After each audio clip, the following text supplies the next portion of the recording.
ಹರೇ ಕೃಷ್ಣ. ನನ್ನ ಹೆಸರು ಜಯಲಕ್ಷ್ಮಿ ಅಂತ, ಟಿ ದಾಸರಹಳ್ಳಿ. ಇವತ್ತಿನ ನೀತಿಕತೆ ಕರ್ಮ ರಿಟರ್ನ್ಸ್ ಬ್ಯಾಕ್. ಒಮ್ಮೆ ದೇವತೆಗಳಲ್ಲಿ ವಿಡಂಬನೆ ಉಂಟಾಗುತ್ತೆ, ಅಂದರೆ ಡಿಸ್ಕಷನ್.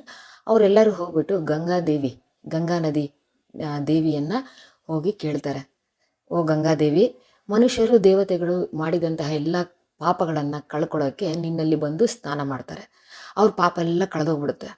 ಆ ಪಾಪವನ್ನೆಲ್ಲ ನೀನು ತಗೊಂಡು ನೀನು ದೊಡ್ಡ ಪಾಪಿ ಆಗ್ತೀಯಾ, ಅಂದರೆ ಮಹಾಪಾಪಿ ಆಗ್ತೀಯಾ ಅಂತ ಕೇಳ್ತಾರೆ. ಆಗ ಗಂಗಾದೇವಿ ಹೇಳ್ತಾಳೆ, ಇಲ್ಲ, ನಾನು ಯಾಕೆ ಪಾಪಿ ಆಗ್ತೀನಿ? ಯಾಕೆಂದರೆ ನಾನು ಎಲ್ಲ ಪಾಪವನ್ನು ತೊಗೊಂಡೋಗಿ ಸಮುದ್ರದಲ್ಲಿ ವಿಲೀನ ಮಾಡಿಬಿಡ್ತೀನಿ, ಸಮುದ್ರಕ್ಕೆ ಸೇರಿಸ್ಬಿಡ್ತೀನಿ ಅಂತ ಹೇಳ್ತಾರೆ.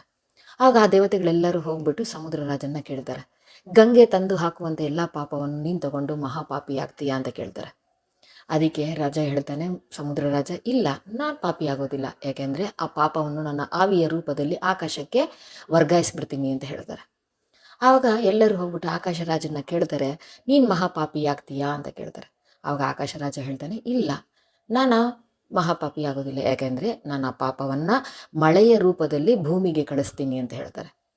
ಆವಾಗ ಎಲ್ಲರೂ ಬಂದು ಮತ್ತೆ ಭೂದೇವಿನ ಕೇಳ್ತಾರೆ. ಭೂತಾಯಿ ಹೇಳ್ತಾಳೆ, ಇಲ್ಲ, ನಾನು ಕೂಡ ಮಹಾಪಾಪಿ ಆಗೋದಿಲ್ಲ, ಯಾಕೆಂದರೆ ನಾನು ಆ ಮಳೆಯನ್ನು ಬೆಳೆಯನ್ನಾಗಿ ಪರಿವರ್ತನೆ ಮಾಡ್ತೀನಿ ಅಂತ ಹೇಳ್ತಾರೆ. ಹಾಗಾದರೆ ಆ ಬೆಳೆಯನ್ನು ತೆಗೆದ ರೈತ ಆಹಾರವನ್ನಾಗಿ ನಮಗೆ ವಾಪಸ್ ಕೊಡ್ತಾನೆ. ನಾವು ಮಾಡಿದಂತಹ ಪಾಪವು ಮತ್ತೆ ಆಹಾರದ ರೂಪದಲ್ಲಿ ನಮಗೆ ವಾಪಸ್ ಬರುತ್ತೆ. ಹಾಗಾಗಿ ನಾವು ಮಾಡುವಂತಹ ಆಹಾರವು ಎಷ್ಟು ಶ್ರದ್ಧೆಯಿಂದ ಭಕ್ತಿಯಿಂದ ಅದನ್ನು ಬೆಳೆ ತೆಗೆಯೋದೇ ಆಗಲಿ, ಬೆಳೆಯನ್ನು ಮಾರಾಟ ಮಾಡುವುದೇ ಆಗಲಿ, ಬೆಳೆಯನ್ನು ಬೇಯಿಸುವುದೇ ಆಗಲಿ, ಅಥವಾ ಆ ಆಹಾರವನ್ನು ನಾವು ತಿನ್ನುವುದೇ ಆಗಲಿ, ಆ ಮನಸ್ಥಿತಿಯ ಮೇಲೆ ನಮ್ಮ ಗುಣಗಳು ಉಂಟಾಗುತ್ತೆ. ಯಥಾ ಅನ್ನಂ ತಥಾ ಮನಂ. ನಾವು ಯಾವ ರೀತಿಯಲ್ಲಿ ಅದನ್ನು ಭುಕ್ತಿ ಮಾಡ್ತೀವೋ ಅದೇ ರೀತಿಯಲ್ಲಿ ನಮ್ಮ ಮನಸ್ಥಿತಿ ಕೂಡ ಇರುತ್ತೆ ಅಂತ ಶಾಸ್ತ್ರಗಳು ಹೇಳುತ್ತೆ. ಆದ್ದರಿಂದನೇ ಅನ್ನಂ ಪರಬ್ರಹ್ಮಂ.